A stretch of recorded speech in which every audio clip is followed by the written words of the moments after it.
इनकार नहीं कर सकता, लेकिन अल्लाह ताला का लाख लाख शुक्र कि एडमिनिस्ट्रेशन, चाहे सिविल चाहे पुलिस, ऑनरेबल एमएलएज के साथ मिलके उन्होंने वक्त पे जो कदम उठाए, जो लो लाइंग एरियाज से लोगों को इवैक्यूएट किया, जो इमरजेंसी शेल्टर में रखा, उससे कम से कम जानी नुकसान से हम बचे।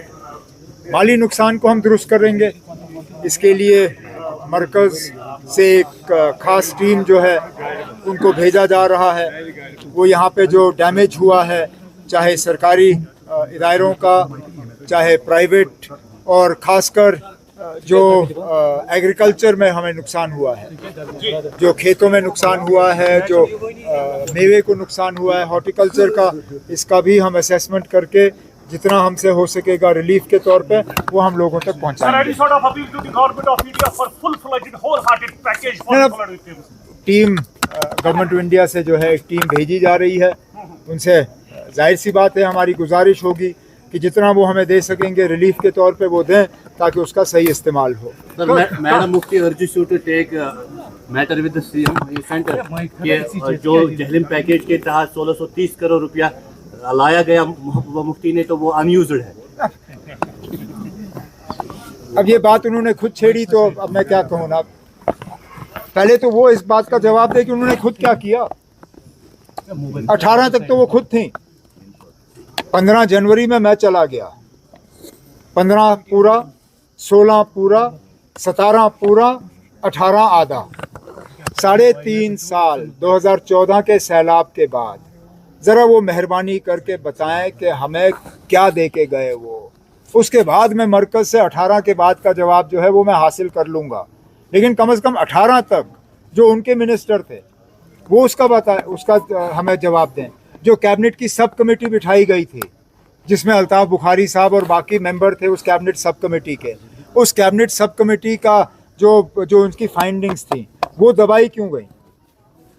ये अगर उन्होंने उस वक्त सही काम किया होता, 2014 के सैलाब के बाद अगर सही तरीके से ड्रेजिंग की गई होती, अगर सही तरीके से फ्लड चैनल का जो है कैरिंग कैपेसिटी बढ़ाई गई होती, अगर यहाँ पे जो पंप शेड बनाने थे अगर उन पे काम मुकम्मल किया गया होता, आज शहर का ये हाल नहीं होता। तो चलिए, मैं ये बात कहने वाला नहीं था, लेकिन अब उन्होंने खुद ये बात छेड़ी तो हम अब मजबूर हुए जवाब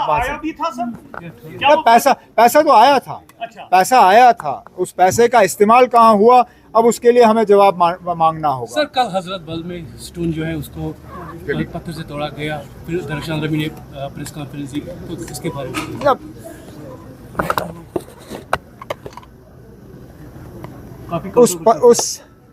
उस पत्थर पे एम्बलम लगना चाहिए था या नहीं लगना चाहिए था, पहले तो वो सवाल बनता है।